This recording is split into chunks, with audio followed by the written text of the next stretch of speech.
നമുക്ക് ഓരോരോ ടൂളുകളായിട്ട് ഡീറ്റെയിൽഡ് ആയിട്ട് പഠിക്കാം. First one, liquidity adjustment facility. നമ്മൾ നേരത്തെ എഴുതി വെച്ചതിൽ രണ്ട് ടേമുകൾ നമ്മൾ കണ്ടിരുന്നു. ഒന്ന് റിപ്പോ റേറ്റും സെക്കൻഡ് വൺ റിവേഴ്സ് റിപ്പോ റേറ്റും.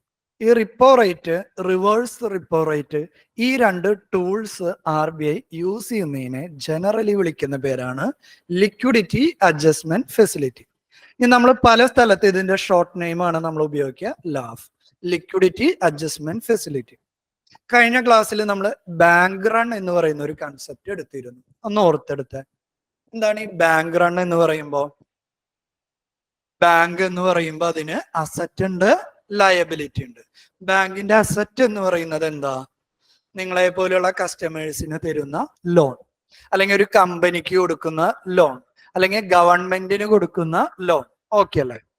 ഇനി ബാങ്കിന്റെ ലയബിലിറ്റി എന്ന് പറയുന്നത് എന്താ? നമ്മളെല്ലാരും ബാങ്കിൽ ഡെപ്പോസിറ്റ് ചെയ്തിട്ടുള്ള നമ്മുടെ പൈസ. അപ്പൊ ബാങ്കിന്റെ ഈ ഡെപ്പോസിറ്റ്സ് നമ്മൾ നോക്കിക്കഴിഞ്ഞാൽ എന്താണ് പ്രത്യേകത? മിക്കവാറും മോസ്റ്റ് ഓഫ് ദി ഡെപ്പോസിറ്റ് ഏത് ടൈപ്പാണ്? Demand deposit. കഴിഞ്ഞ ദിവസം പറഞ്ഞില്ലേ, നമ്മുടെ സേവിങ്സ് അക്കൗണ്ട് ആവാം, കറന്റ് അക്കൗണ്ട് ആവാം. എന്താണ് ഈ ഡിമാൻഡ് ഡെപ്പോസിറ്റിന്റെ പ്രത്യേകത? നമ്മൾ എപ്പോ ആവശ്യപ്പെടുന്ന അപ്പൊ തന്നെ നമുക്ക് എടുക്കാം. For example, just using your ATM card, അല്ലെങ്കിൽ ചെക്ക് ഉപയോഗിച്ച്, അല്ലെങ്കിൽ ഓൺലൈൻ ട്രാൻസ്ഫർ ഉപയോഗിച്ച്. കറക്റ്റ് അല്ലേ? വളരെ ചെറിയ പെർസെന്റേജ് മാത്രമാണ് എന്തിലേക്കുള്ളൂ? ടൈം ഡെപ്പോസിറ്റ്, അല്ലെങ്കിൽ നമ്മുടെ ഭാഷയിൽ പറയുകയാണെങ്കിൽ ഫിക്സഡ് ഡെപ്പോസിറ്റ് ഉള്ളൂ അല്ലെ? അപ്പൊ മിക്കവാറും നമ്മുടെ ഇൻവെസ്റ്റ്മെന്റ് എല്ലാം എന്താണ്? ഷോർട്ട് ടൈം ഇൻവെസ്റ്റ്മെന്റ് ആണ്. മിക്കവാറും നമ്മൾ ബാങ്കിൽ ഇൻവെസ്റ്റ് ചെയ്യുന്നതെല്ലാം ഏത് പാറ്റേൺ ആണ്? ഷോർട്ട് ടൈം ഇൻവെസ്റ്റ്മെന്റ് ആണ്. അതായത് ബാങ്കിന്റെ ലയബിലിറ്റി എന്ന് പറയുന്നത് ഷോർട്ട് ടൈം നേച്ചർ ആണ്. ബാങ്കിന്റെ അസറ്റോ, നമുക്ക് തരുന്ന ലോണോ, പലതരത്തിലുള്ള ലോൺ പറയാം. കാർ ലോൺ ആവാം, പേഴ്സണൽ ലോൺ ആവാം, ഹൗസിംഗ് ലോൺ ആവാം, അല്ലെങ്കിൽ ഒരു കോർപ്പറേറ്റ്സിന് കൊടുത്തിട്ടുള്ള ലോൺ ആയിരിക്കാം.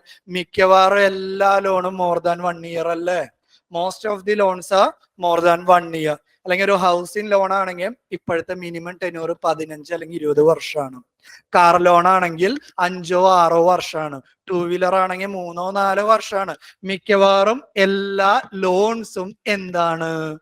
ലോങ് ടൈം നേച്ചർ ആണ്. ഇതെല്ലായിടത്തും നമ്മൾ ഇനി ഉപയോഗിക്കും കേട്ടാ. ഞാൻ എവിടെ ഇനി ബാങ്കിന്റെ അസറ്റ് ലയബിലിറ്റി മിസ്മാച്ച് എന്ന് പറഞ്ഞ അതിന്റെ അർത്ഥം എന്താ? എവിടെ ഞാൻ ഇനി അസറ്റ് ലയബിലിറ്റി മിസ്മാച്ച് എന്ന് പറഞ്ഞ എന്താ? ബാങ്കിന്റെ അസറ്റ് എന്ന് പറയുന്നത് ലോങ് ടൈം നേച്ചറും ലയബിലിറ്റി എന്ന് പറയുന്നത് ഷോർട്ട് ടൈം നേച്ചർ ആണ്. അപ്പൊ ഒബ്വിയസ്ലി അവിടെ എന്തിനുള്ള പ്രശ്നമുണ്ട്? നിങ്ങൾക്ക് എല്ലാവർക്കും എക്സ് എന്ന് പറയുന്ന ഒരു ബാങ്കിൽ എന്തുണ്ട്? ഡെപ്പോസിറ്റ് ഉണ്ട്. ഒരു ദിവസം രാവിലെ നിങ്ങളെല്ലാവരും ഒരുമിച്ച് ബാങ്കിൽ ചെന്നിട്ട് പറയാണ്, we want to withdraw all of our money. ഞങ്ങൾക്ക് എല്ലാവർക്കും ഞങ്ങളുടെ ഫുൾ എമൗണ്ട് പൈസ വിഡ്രോ ചെയ്യണം. ബാങ്കിന്റെ ഉണ്ടാവോ? ഇല്ല. ബാങ്കിന്റെ ആക്ടിവിറ്റി എങ്ങനെയാ നടക്കുന്നത്? നമ്മൾ ലോൺ എടുത്തവര് അവരിലേക്ക് പ്രീമിയം തിരിച്ചടയ്ക്കുന്നു. അതേപോലെ തന്നെ നമ്മൾ ചില ആളുകൾ ഡെപ്പോസിറ്റ് ചെയ്യുന്നു. ഈ എമൗണ്ട് ആണ് അവർ ആരിലേക്ക് കൊടുക്കുന്നത്? വിഡ്രോ ചെയ്യാൻ വരുന്ന ആളുകളിലേക്ക് കൊടുക്കുന്നത്. അതിനോടൊപ്പം കുറച്ച് പൈസ എപ്പോഴും ഈ ബാങ്ക് ഒരു കയ്യിൽ സ്റ്റാൻഡ് ബൈ വെക്കും. ആ സ്റ്റാൻഡ് ബൈ പല ടൈം ഇട്ട് നമ്മൾ വിളിക്കും അല്ലെ? അപ്പൊ ഒബ്വിയസ്ലി ഇവിടെ എന്തിനുള്ള പ്രശ്നമുണ്ട്? ബാങ്കിന്റെ അസറ്റും ലയബിലിറ്റിയും തമ്മിലുള്ള ഒരു മിസ്മാച്ച് ഉണ്ട്. എന്ന് വെച്ചാൽ പൈസ നിങ്ങൾ ചോദിക്കുമ്പോൾ ബാങ്കിന് തരാൻ പറ്റാത്തൊരു സിറ്റുവേഷൻ ഉണ്ടാവും. ആ സിറ്റുവേഷനെയാണ് നമ്മൾ എന്തെന്ന് പേരിട്ട് വിളിച്ച ബാങ്ക് റൺ അല്ലെ? ഈ ബാങ്ക് റൺ എന്ന് വെച്ചാൽ ബാങ്കിന് നിങ്ങൾക്ക് പൈസ തിരിച്ചു തരാൻ പറ്റാത്ത അവസ്ഥ. ഏതെങ്കിലും ഒരു സിമ്പിൾ ഒരു ബാങ്ക് നിങ്ങൾ എടുക്കാമെന്ന് വിചാരിക്കും. SBI bank. SBI എന്ന് പറയുന്ന ഒരു ബാങ്കിന് ഇന്ത്യയിൽ മുഴുവൻ ബ്രാഞ്ചസ് ഉണ്ട്. ഇന്ത്യക്ക് പുറത്തും ബ്രാഞ്ചസ് ഉണ്ട്. ഒരുപാട് കസ്റ്റമേഴ്സ് ഉണ്ട്. ഒരുപാട് ഡെപ്പോസിറ്റും ഒരുപാട് ലോണുകളും ഉണ്ട് അല്ലെ? അപ്പൊ ഒരു ബാങ്ക് എക്കണോമിയിൽ തകർന്നു കഴിഞ്ഞാൽ എന്താ സംഭവിക്കുക? RBI വരും. അത് നമുക്ക് അവിടെ നിൽക്കട്ടെ. എന്താ പ്രശ്നം സംഭവിക്കുക? ഒരുപാട് ആളുകളുടെ ഇൻവെസ്റ്റ്മെന്റ് മണി നഷ്ടപ്പെടും. അതുപോലെ ഒരുപാട് ആളുകൾക്ക് ലോൺ കൊടുത്തിട്ടുണ്ട്, അതിന് പ്രോപ്പറായിട്ട് തിരിച്ചടക്കില്ല. എന്ന് വെച്ച് കഴിഞ്ഞാൽ it will affect lots of people. ഒരു സംശയമില്ലല്ലോ, it will affect lots of people. ആ സമയത്തേക്ക് ഈ ബാങ്കിന് സപ്പോർട്ട് ചെയ്യുന്നതിന് വേണ്ടിയിട്ട് ആര് എക്സ്റ്റെൻഡ് ചെയ്യും? RBI അവരെ ഹെൽപ്പ് എക്സ്റ്റെൻഡ് ചെയ്യും. ആ ഹെൽപ്പ് എക്സ്റ്റെൻഡ് ചെയ്യുന്ന ടെക്നിക്ക് അല്ലെങ്കിൽ മെത്തഡിനെ വിളിക്കുന്ന പേരാണ് ലിക്വിഡിറ്റി അഡ്ജസ്റ്റ്മെന്റ് ഫെസിലിറ്റി. ലിക്വിഡിറ്റി അഡ്ജസ്റ്റ്മെന്റിന്റെ ഏറ്റവും പ്രധാനപ്പെട്ട പ്രത്യേകത എന്ന് പറയുന്നത് ഇറ്റ്സ് ഓവർനൈറ്റ് ബേസിസ്. ഒരു ദിവസത്തേക്കാണ്. ഒന്നിൽ കൂടുതൽ ദിവസത്തേക്കാണെങ്കിൽ വേറെ പേര് വിളിക്കൂ കേട്ടോ.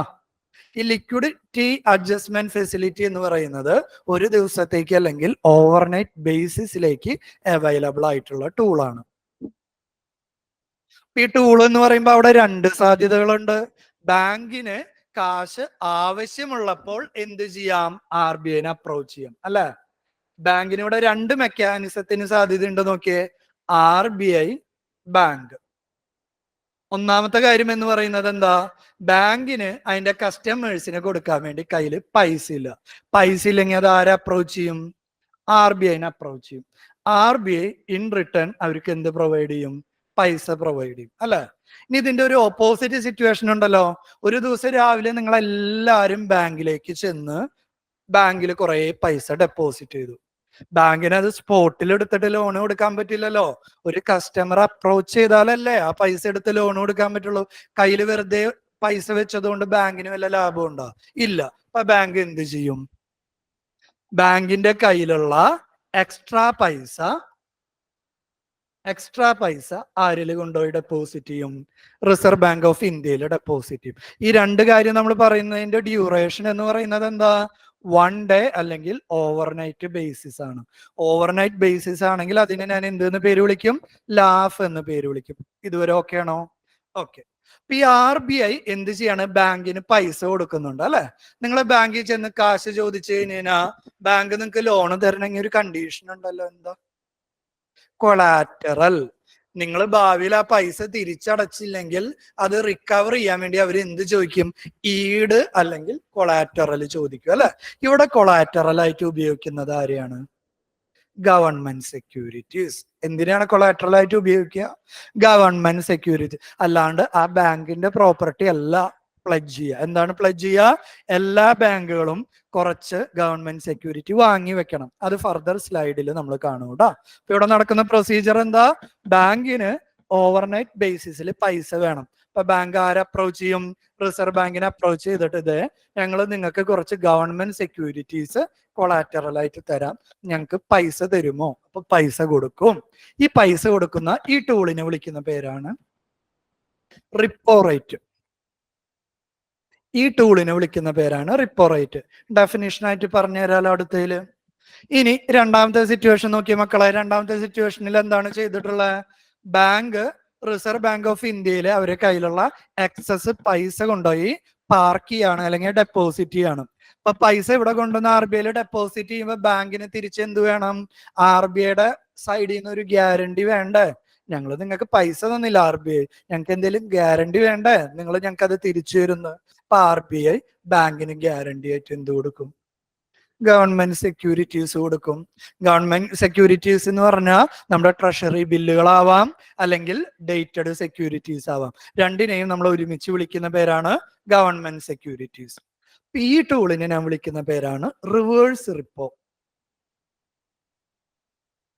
നമുക്ക് ഡെഫിനിഷനിലേക്ക് വരാം രണ്ടുപേരും. അപ്പോ എന്താണ് റിപ്പോ റേറ്റും? റിപ്പോനെ ഞാനൊന്ന് എക്സ്പാൻഡ് ചെയ്യുകയാണെങ്കിൽ അതിനെ വിളിക്കും റീപർച്ചേസ് റേറ്റ്. റീപർച്ചേസ് എന്ന വാക്കിനർത്ഥം എന്താ? ബാങ്കിന്റെ കയ്യിൽ കാശില്ലാതിരുന്നപ്പോ RBIനെ അപ്രോച്ച് ചെയ്തു. ഡെഫിനറ്റ്ലി ബാങ്കിന്റെ കയ്യിൽ പൈസ വരുമ്പോ അത് തിരിച്ചു കൊടുക്കണ്ടേ? അപ്പൊ എന്താണ്? ഗവൺമെന്റ് സെക്യൂരിറ്റി കൊടുത്ത് ബാങ്ക് കാശ് എടുത്തു.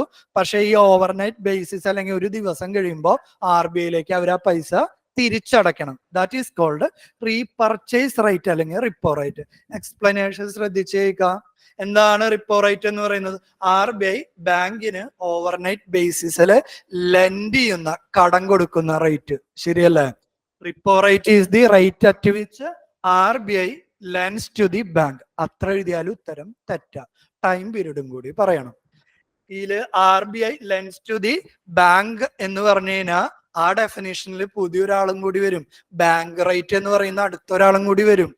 എപ്പോഴും ബാങ്കിന് ഒരു ദിവസത്തിന് മാത്രമല്ല പല ദിവസത്തേക്കും കടം കൊടുക്കാറുണ്ട്. ഒന്നിൽ കൂടുതൽ ദിവസത്തേക്കും RBI കടം കൊടുക്കാറുണ്ട്. ഒന്നിലെ കൂടുതലാണെങ്കിൽ അതിനെ വേറൊരു പേരിട്ട് വിളിക്കും. എന്താ?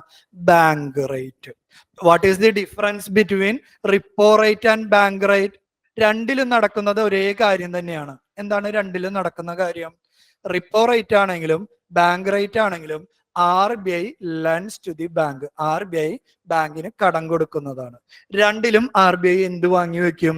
ഗവൺമെന്റ് സെക്യൂരിറ്റി വാങ്ങി വെക്കും. But difference between repo rate and bank rate എന്താ? റിപ്പോ റേറ്റ് എന്ന് പറയുന്നത് ഒരു ദിവസം അല്ലെങ്കിൽ ഓവർനൈറ്റ് ബേസിസിലായിരിക്കും.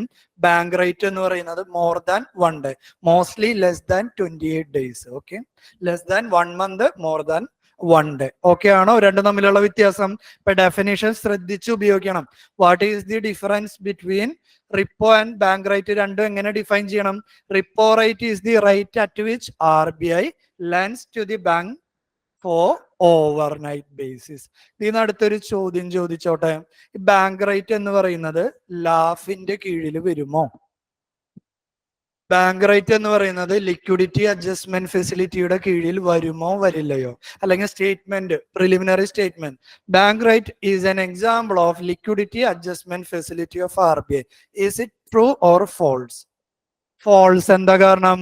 ലാഫ് എന്ന് പറയുന്ന ടൂൾ എന്തിനു മാത്രം ഉപയോഗിക്കാനാണ്? സിംഗിൾ ഡേ അല്ലെങ്കിൽ ഓവർനൈറ്റ് ബേസിസിനാണ്.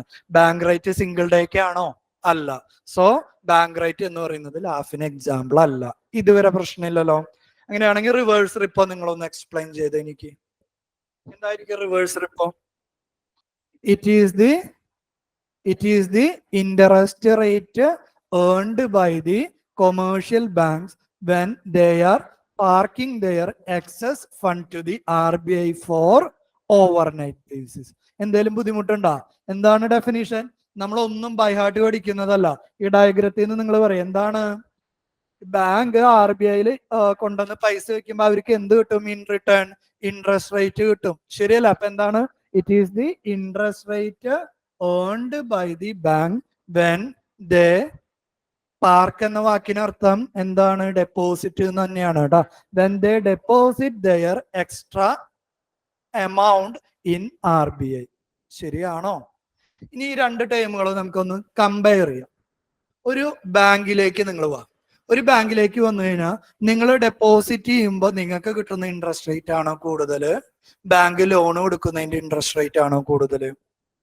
എല്ലാ ബാങ്കുകളും വർക്ക് ചെയ്യുന്നത് എന്തിനാ? പ്രോഫിറ്റ് ജനറേറ്റ് ചെയ്യാൻ. അവരുടെ പ്രോഫിറ്റ് എന്ന് പറയുന്നത് എന്താ? നിങ്ങൾ ഇൻവെസ്റ്റ് ചെയ്യുന്ന ഇൻട്രസ്റ്റിനേക്കാൾ കൂടുതൽ ഇൻട്രസ്റ്റില് ലോൺ കൊടുക്കും. ആ കിട്ടുന്നതല്ലേ അവരുടെ പ്രോഫിറ്റ് എന്ന് പറയുന്നത്. സെയിം ഐഡിയ ഇങ്ങോട്ടേക്ക് കൊണ്ടുപോവാ. റിപ്പോ റേറ്റ് ആയിരിക്കും. മനസ്സിലാക്കി പഠിച്ച പണി എളുപ്പമാണ് കേട്ടോ. അതുകൊണ്ടാണ് റിപ്പോ റേറ്റ് ആയിരിക്കോ റിവേഴ്സ് റിപ്പോ റേറ്റ് ആയിരിക്കോ ഹയർ ആവാ? RBI കൊടുക്കുന്ന റേറ്റ്, RBI വാങ്ങുന്ന റേറ്റ്. കൊടുക്കുന്ന റേറ്റ് ആയിരിക്കോ വാങ്ങുന്ന റേറ്റ് ആയിരിക്കോ കൂടുതൽ? RBI ബാങ്കിന് ലോൺ കൊടുക്കുന്ന റേറ്റ് ആയിരിക്കോ കൂടുതൽ? RBIയില് ഡെപ്പോസിറ്റ് ചെയ്യുന്ന റേറ്റ് ആയിരിക്കോ കൂടുതൽ? കൊടുക്കുന്ന റേറ്റ്. സോ ഒബ്വിയസ്ലി ഇങ്ങനെ മനസ്സിലാക്കി പഠിച്ചാൽ അത് തെറ്റിപ്പോവില്ല. Repo rate would be higher than reverse repo. ഇനി അടുത്ത ചോദ്യം നിങ്ങൾ ആലോചിച്ച് ഉത്തരം പറയണം. റിപ്പോ റേറ്റ് ആണോ ബാങ്ക് റേറ്റ് ആണോ ഹയർ? അതുകൊണ്ടാണ് ഞാൻ കാണാപാഠം പഠിക്കേണ്ടതെന്ന് പറഞ്ഞത്. മനസ്സിലാക്കി അവിടെ തീർന്നു. ആലോചിച്ച് ഉത്തരം പറഞ്ഞാൽ മതി. റിപ്പോ റേറ്റ് ആണോ ബാങ്ക് റേറ്റ് ആണോ higher? Just introduce the concept of risk factor അല്ലെ. റിപ്പോ റേറ്റ് എന്ന് പറയുന്നത് എത്ര ദിവസത്തേക്കാ? ഒരു ദിവസത്തേക്കാണ് ലോൺ കൊടുക്കുന്നത്. ബാങ്ക് റേറ്റോ ഒന്നിനേക്കാൾ കൂടുതൽ ദിവസം. നമ്മൾ ഒരാൾക്ക് പൈസ കടം കൊടുക്കുമ്പോൾ കൂടുതൽ ദിവസമാകും തോറും അതിന്റെ മുകളിലുള്ള റിസ്ക് കൂടുതലായിരിക്കും.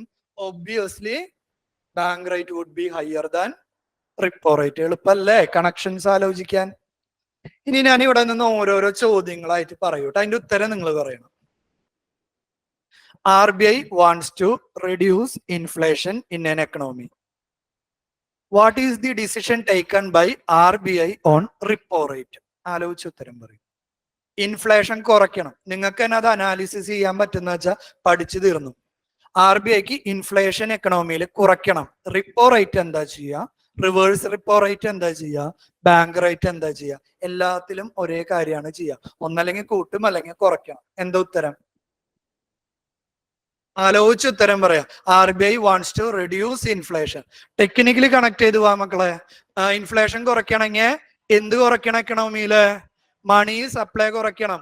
മണി സപ്ലൈ കുറയ്ക്കണമെങ്കിൽ interest rate, generally interest rate കൂട്ടാണോ ചെയ്യുക കുറയ്ക്കുകയാണോ ചെയ്യുക? കുറയ്ക്കും. ശരിയല്ലേ? ഇൻട്രസ്റ്റ് റേറ്റ് കുറച്ചാലല്ലേ നമ്മൾ കൂടുതൽ ലോൺ എടുക്കാതിരിക്കുക.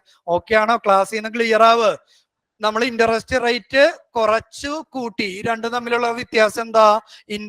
സോറി എനിക്ക് തെറ്റിയതാണ് കേട്ടോ. ഇൻട്രസ്റ്റ് റേറ്റ് കൂട്ടി വെക്കും. ശരിയല്ലേ?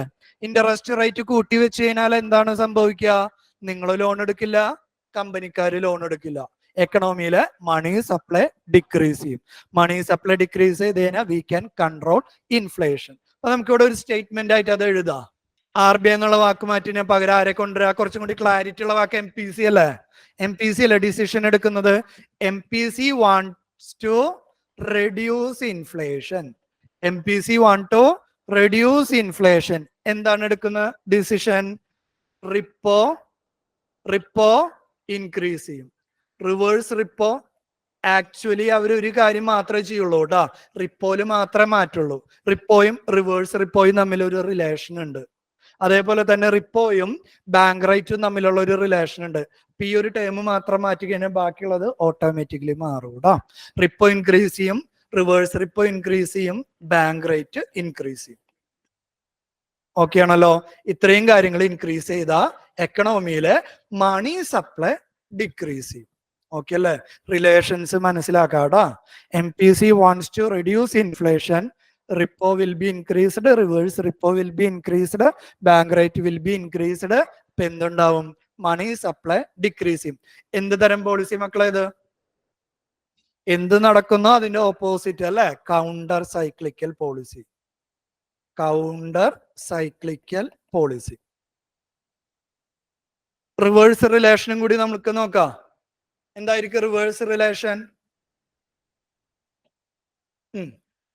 MPC wants to improve economic growth. Economic growth increase ചെയ്യണം എന്ന് വെച്ച് കഴിഞ്ഞാൽ നമ്മുടെ ബിസിനസ് സൈക്കിളിലേക്ക് MPC നോക്കി. നമ്മുടെ ബിസിനസ് സൈക്കിൾ ഇത് ഈ ഒരു സ്റ്റേജിലാണ്. താഴത്തേക്ക് പോയി കഴിഞ്ഞാൽ പ്രശ്നമല്ലേ? ഈ സ്റ്റേജിനെ നമ്മൾ എന്തെന്ന് പേര് വിളിക്കുക? സ്ലോ ഡൗൺ അല്ലെ? സ്ലോ ഡൗൺ എന്ന് പറയുമ്പോൾ എന്താ? അൺഎംപ്ലോയ്മെന്റ് ആണ്, ഇൻവെസ്റ്റ്മെന്റ് കുറവാണ്, പ്രൊഡക്ഷൻ കുറവാണ്, ഡിമാൻഡ് കുറവാണ്, സപ്ലൈ കുറവാണ്, മൊത്തത്തിൽ പ്രശ്നമാണ്. ഈ സമയത്ത് നമ്മൾ ഇൻഫ്ലേഷൻ കുറയ്ക്കാൻ പോയി കഴിഞ്ഞാൽ എന്താ ഉണ്ടാവുക? ഇൻഫ്ലേഷൻ കുറയ്ക്കുക എന്ന് പറഞ്ഞാൽ അൾട്ടിമേറ്റ്ലി അവിടെ എന്താണ് കുറയുന്നത്? മണി സപ്ലൈ, പ്രൊഡക്ഷൻ, ഇതൊക്കെയല്ലേ കുറയുന്നത്? എക്കണോമിക് പ്രശ്നമല്ലേ? അപ്പോ MPCക്ക് ഗ്രോത്ത് ഇംപ്രൂവ് ചെയ്യണം. ബിക്കോസ് അവർ current state is slow down. ഇതൊന്നും സ്ലൈഡിൽ ഇല്ല കേട്ടോ. ഇതൊക്കെ നമ്മൾ പല ചാപ്റ്ററിലെ കൺസെപ്റ്റ് ക്ലബ് ചെയ്യുന്ന ഈ ടോപ്പിക്കിന് എന്തെന്ന് പേര് വിളിക്കാം? Inflation and monetary policy. അതാണ് നമ്മൾ ഡിസ്കസ് ചെയ്തുകൊണ്ടിരിക്കുന്നത്. എക്കണോമിയുടെ ഇപ്പോഴത്തെ സിറ്റുവേഷൻ എന്താ മക്കളെ? Slow down. Slow down. നമ്മൾ ഇൻഫ്ലേഷൻ കുറയ്ക്കാൻ വേണ്ടി ട്രൈ ചെയ്തതിന് സ്ലോ ഡൗൺ എന്തിലേക്ക് പോവും? റിസഷനിലേക്ക് പോവും. അപ്പൊ നമുക്ക് എന്ത് വേണം? ഗ്രോത്ത് ഇംപ്രൂവ് ചെയ്യണം. ഗ്രോത്ത് ഇംപ്രൂവ് ചെയ്യണമെങ്കിൽ ആദ്യത്തെ കാര്യം എന്ന് പറയുന്നത് എന്താ? We want to increase the money supply. Money supply increase ചെയ്യണമെങ്കിൽ റിപ്പോ എന്ത് ചെയ്യണം? റിവേഴ്സ് റിപ്പോ എന്ത് ചെയ്യണം? ബാങ്ക് റേറ്റ് എന്ത് ചെയ്യണം? ഇതാണ് നമ്മൾ കോവിഡിന്റെ ടൈമിൽ കണ്ടിന്യൂസ്ലി ചെയ്തുകൊണ്ടിരുന്നത്. കോവിഡിന്റെ ടൈമിൽ കണ്ടിന്യൂസ്ലി MPC എന്ത് ചെയ്തിരുന്നു? റിപ്പോ റേറ്റ് കുറച്ച് കുറച്ച് കുറച്ച് കൊണ്ടുവന്നിരുന്നു. കാരണം ക്ലിയർ അല്ലേ? ഓക്കെ അല്ലേ? റിപ്പോ കുറയ്ക്കണം, റിവേഴ്സ് റിപ്പോ കുറയ്ക്കണം, ബാങ്ക് റേറ്റ് കുറയ്ക്കണം. ഇതുവരെ പ്രശ്നമില്ലല്ലോ. ഇനി നമുക്കിതൊന്ന് വായിച്ചു നോക്കാം. ഈ കഥകളൊക്കെ ഒന്ന് വായിച്ചു നോക്കാം കേട്ടോ.